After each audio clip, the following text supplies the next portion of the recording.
O surgimento da pandemia e o seu agravamento impõem a criação de normas e leis para adequação à nova realidade. Como ficam os conceitos do que é legal, do que é ilegal, do que é crime e o que não é crime? Como devem ser tratados também os descumprimentos de medidas oficiais? Como ficam os crimes penais? Esses são os principais temas de hoje do Pensamento Jurídico, uma produção da Associação dos Magistrados Mineiros, a AMAGES. Para falar sobre o assunto, nós vamos conversar com o desembargador Maurício Pinto Ferreira, que também é primeiro diretor secretário do Instituto de Ciências Penais, o ICP. E também vamos falar com a advogada Carla Silene, que é a primeira vice-presidente do mesmo instituto e professora de Direito Processual Penal do IBMEC, e também lá é Direito Econômico, né? Muito bem, muito prazer falar com os senhores aqui, com a senhora. Obrigado por atender o nosso convite. E a você que nos acompanha, inscreva-se no canal da AMAGES no YouTube e envie suas sugestões e comentários que serão muito bem-vindos. Bom, eu queria, então, iniciar nossa conversa aqui sobre o Instituto de Ciências Penais, a respeito aí dessa realidade nova que todos estamos passando, esse drama, tragédia da pandemia, e nesses tempos aí, quais são os aspectos penais mais relevantes no direito penal? Gostaria de iniciar, então, a entrevista com a doutora Carla Silene, do ICP. Por favor. Bom, Orion, nós tivemos aqui algumas questões bem complexas, né? Porque muitas vezes foi necessário recorrer ao que os municípios estavam orientando no sentido do comportamento das pessoas, porque, de fato, no Brasil, quem pode dizer o que é crime é somente a União. Mas tudo que disse respeito à pandemia demandou, né, uma organização, muitas vezes, entre o Estado, o município e a União. Então, essa foi a maior dificuldade que nós tivemos para ouvir um pouco aí essa interlocução entre essas esferas para orientar a conduta do cidadão brasileiro. Muito bem. E outro ponto, né, importante foi a execução penal. Muito bem. Doutor Maurício, eu sou na condição de estar aí na ativa, né, no judiciário também. Como é que ficam esses conceitos, por exemplo, de que é lícito, o que é ilícito, no campo da criminalidade? Orion, nós vivemos um momento único da humanidade, né? É lógico que esse momento ímpar impõe situações emergenciais, situações diferentes a todo o campo do direito, e principalmente não podia ser no campo do direito penal, né? E nós estamos, então, vivendo uma situação excepcional que tem que ser tratada como medida excepcional. Então, conceder eventualmente uma ordem de habeas corpus, ou então deixar de conceder, ou manter a prisão, ou manter alguém fora do cárcere, neste momento tem que ser visto com o olho voltado para a questão da saúde pública, somado, lógico, à ciência penal. Até porque, doutora Carla, temos aí um estado de calamidade, né, que impõe novas regras. Por exemplo, até na administração pública, de gastar o dinheiro sem licitação e sem os controles das regras, das leis fiscais, né? Quer dizer, é uma nova realidade e que a ciência tem que estar pensando sobre isso também, que o direito tem que estar acompanhando, né? Com certeza. Inclusive, nós tivemos aí várias discussões, como, por exemplo, aumento de preços na questão do álcool gel, dos insumos para a produção do recipiente plástico, né, porque hoje é tão usado aí com álcool gel. Nós tivemos a questão com as vacinas, e tudo isso vai desaguar, infelizmente, muitas vezes, lá na esfera criminal, dados alguns desvios que acabam acontecendo. Então, de fato, a pandemia ela traz reflexo em todas as esferas e também para o direito penal de forma muito significativa. Então, Maurício, o senhor falou sobre execução penal aí, né? Quer dizer, muitos presos são soltos, né, em função do risco aí de contaminação. Como é que fica aí a segurança, né, da população em torno disso aí? Se traz riscos ou não?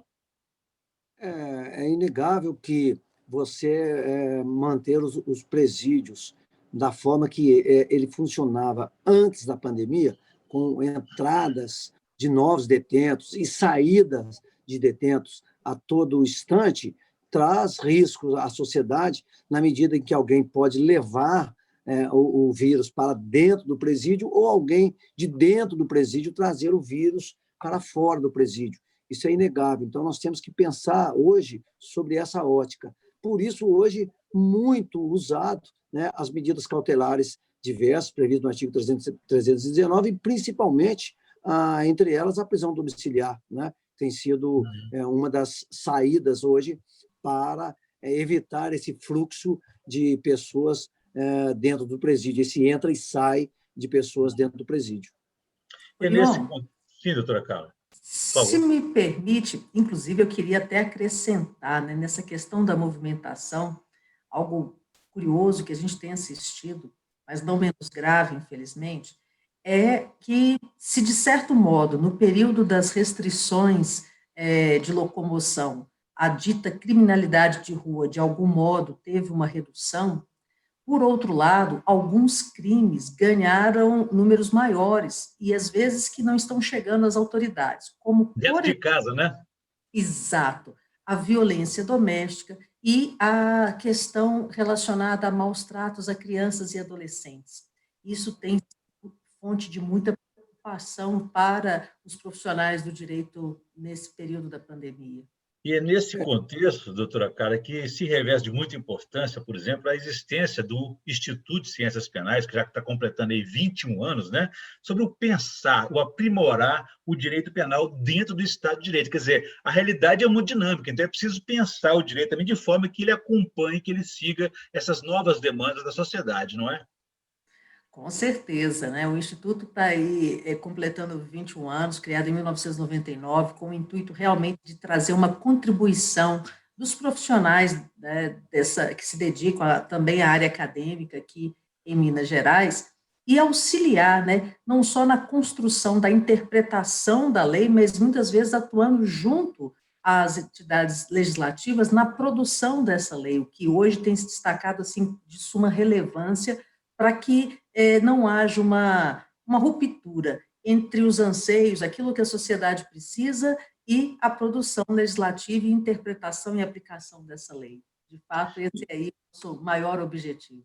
E nesse campo aí, doutor Maurício, é muito importante distinguir alguns conceitos, né? Porque nesse momento de turbulência social, há muita confusão na opinião pública também, né? É possível, por exemplo, aí, conciliar a questão dos direitos humanos nesse campo penal, do direito penal?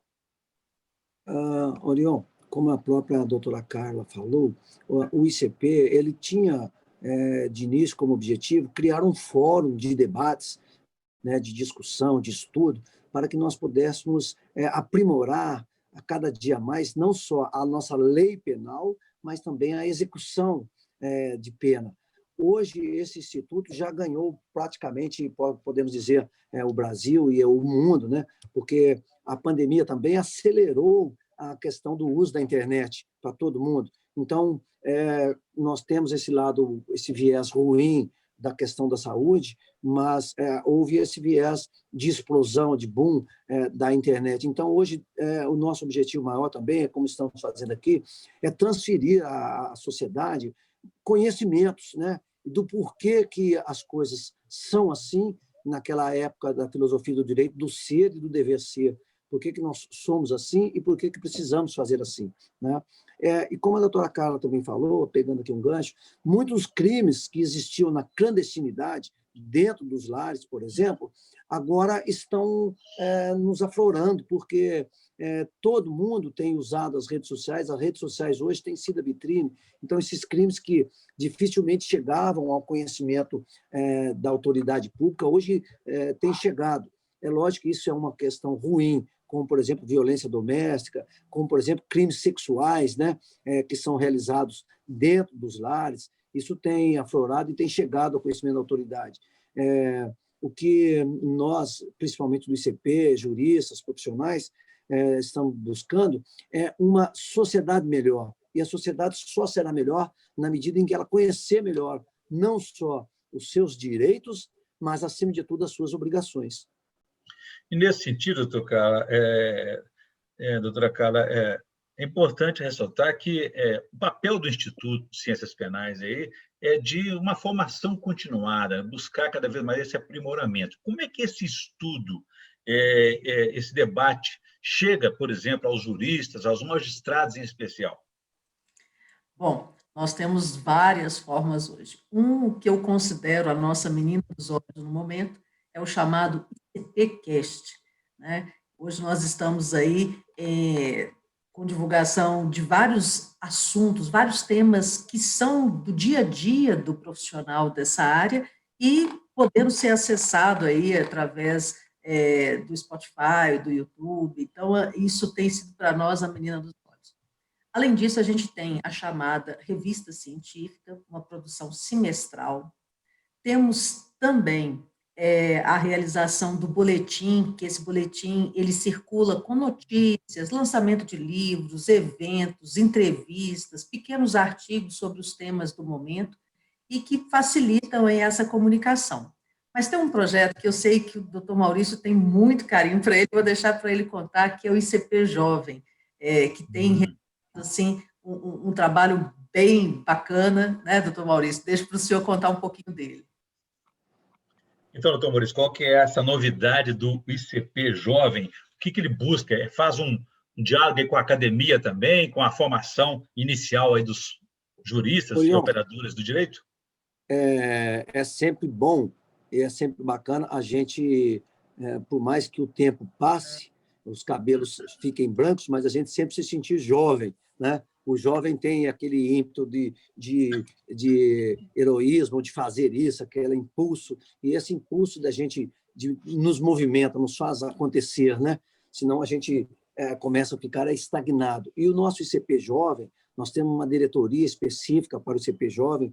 O ICP Jovem faz, entre tantos projetos, também um projeto de competição mineira de direito processual, que nós, inclusive, agora estamos já na etapa final, tivemos a apresentação dos trabalhos, excelentes trabalhos, nós temos jovens estudantes do Brasil todo competindo, de várias faculdades, e nós vamos conseguir uma sociedade melhor, uma sociedade mais justa, se nós colocarmos os jovens junto com a gente, né? São jovens que eu disse que nos faz pulsar, que tem o sangue sempre pulsando, correndo atrás de novidades e de novas mudanças, né? Então, o ICP Jovem, como disse a doutora Carla, não é só a menina dos meus olhos, mas sim a menina dos olhos de todos nós do ICP, porque eles nos trazem sempre boas ideias, nos traz aquilo que a doutora Carla vive até muito mais que eu, que é o estar na sala de aula, as perguntas dos alunos, a vontade de aprender, né? Aquele querer saber mais, e não só isso, querer mudar as coisas, né? Então, eles nos fazem repensar, nos fazem a todo dia sentirmos jovens. É o que nós sempre temos que estar pensando nisso e sempre correndo atrás de novidades e boas novidades. O ICP Jovem tem essa competição, nós temos também a revista do direito penal, do processo penal. O ICP Jovem está organizando um congresso, né, que também foi criado em 2017. Enfim, temos muitos projetos, alguns projetos que já consolidados e outros projetos novos trazidos pelo ICP Jovem. Doutora Carla, o que a senhora diz a respeito disso? Porque há uma diversidade muito grande, enorme no pensamento jurídico, né? E essa preocupação também com essa formação, não só inicial, também como continuada, né? A intenção do ICP é buscar padronizar esse pensamento ou tentar absorver todos esses ramos aí? Agora você foi lá na veia, né, Oriol? Que bom. Bom, fala, né, o pensamento no direito ele nunca pode ser engessado. Mas, então, por isso, se pretende um ICP como um espaço democrático. Agora, um espaço democrático que é fundado em cima de um Estado democrático de direito, que é o que está assegurado na nossa Constituição. Então, nós temos, sim, as pautas, né, dimensionadas dentro da ótica de um Estado democrático de direito, mas onde a gente consegue, por exemplo, fazer com que haja diálogo entre delegados, magistrados, Ministério Público, advogados, defensores públicos, professores e outros profissionais envolvidos diretamente nessa área, ainda que as visões, por vezes, os olhares sejam diferenciados. E isso é o que torna rico o Instituto de Ciências Penais. E agora, com a participação mais efetiva do jovem nesse debate, a gente tem conseguido trazer esse frescor, como bem ressaltou o desembargador Maurício, de, por exemplo, eliminar aquelas dificuldades que, às vezes, a gente tem com o uso da própria tecnologia. E dentro desses projetos, a gente tem um que eu também queria destacar aqui, que é realizado junto com o ICP Jovem, que é o chamado ICP Explica, que é um projeto voltado, Orion, para falar diretamente com a sociedade, para dizer ao cidadão, na linguagem que ele consegue compreender, sobre institutos do direito. Então, vai explicar o que é a violência doméstica, como que se registra um boletim de ocorrência, vai trazer esclarecimentos que estão dentro do nosso cotidiano, porque é importante não só que a gente dialogue dentro do nosso espaço aqui jurídico-acadêmico, mas que isso esteja a serviço da sociedade. Então, nesse sentido, a gente pode dizer que o trabalho, de fato, é bastante amplo, e por isso a gente já deixa aqui o convite aberto para que outros agreguem, né, estejam conosco lá no Instituto de Ciências Penais. Muito bem. Só para a gente encerrar, então, doutor Maurício, eu gostaria que o senhor fizesse aqui uma outra avaliação para a gente a respeito da questão da criminalidade. Quer dizer, o crime não depende de classe social, né? Mas virou uma profissão. Todo ser humano ele tem consciência de seus atos, sejam lícitos e ilícitos. Como distinguir, por exemplo, essa individualidade com a influência do meio social? Orion, vivemos, como disse, tempos extraordinários, tempos que temos que refletir melhor sobre tudo, né? Esse tempo extraordinário nos também fez, como disse a doutora Carla, correr para a mídia, para os meios digitais. Então, nós temos que sempre estar aprendendo, né? Temos que estar sempre pensando. E a questão da criminalidade, creio eu, que o Brasil passa por extrema mudança. Além da questão da pandemia, tivemos aí, não entrando na questão política, mas tivemos aí também a questão da Lava Jato, que trouxe novas questões a ser pensadas, novos conceitos, pessoas que jamais imaginávamos estar respondendo a processo penal, respondendo à questão penal, respondendo perante a sociedade com questões de cerceamento do seu direito, de liberdade, né? Então, acho que esse conceito hoje tem sido repensado, tem sido modificado. A ciência penal, o direito penal, ele não pode jamais vigorar apenas para os menos enriquecidos, para aquelas pessoas que estão, vamos dizer assim, nas periferias. O direito penal tem que atingir todos, né? Não só esses que estão, vamos dizer assim, às margens, mas principalmente os que têm nível de comando, porque há um grande ditado que o exemplo tem que vir de cima, né? E é isso que a sociedade, acho, nesse momento precisa. Conhecer o seu direito, conhecer as suas obrigações, principalmente nas ciências penais. A gente vê na mídia, às vezes, crimes bárbaros e a sociedade, às vezes, se revolta, mas não sabe o porquê que aquilo funciona assim. Não sabe, às vezes, que é o legislador que foi eleito que fez essa norma. Então, nós temos que, neste momento, pensar e entendermos melhor o que a sociedade busca e o que nos cabe fazer para termos uma sociedade melhor, mais justa para todos nós cidadãos brasileiros. E, professora Carla, para a gente encerrar, então, a questão da maioridade penal é sempre um tema muito recorrente aí. Como é que isso está avançando, evoluindo? Qual que é o foco desse debate? Bom, aqui a gente vê fluxos e contrafluxos, um debate que ainda é sem fim. Quando a gente conversa sobre essa questão, Orion, alguns pensam que basta eu ir lá na lei e alterar, mudar para 16, 14, 21, 12, e a questão é muito mais ampla, muito mais complexa. Por quê? Porque quando a gente vai delimitar esse alcance aqui de uma maturidade, dessa capacidade de discernir o seu agir, a gente não pode olhar com a frieza simples do direito. É necessário que o direito dialogue com a psicologia, com a sociologia, com a antropologia, com a economia, né, com a educação, Orion. E só a partir disso é que a gente vai conseguir, talvez, pensar naquilo que vai trazer, de fato, uma alteração. Porque muito se fala que não há essa punição, mas hoje, se nós visitarmos, né, aí, o judiciário, nós vamos saber que existem inúmeros processos tramitando em relação ao adolescente infrator, e que, de alguma forma, estão sendo punidos, sim, e, no entanto, isso não reduziu a nossa criminalidade. Então, eu entendo que esse é um debate que, se a gente quiser fazer ele de uma forma séria, pensando de fato numa transformação, e não algo eleitoreiro, de simplesmente falar que vai reduzir para a idade X, A ou B, aumentar para a idade C, não é isso.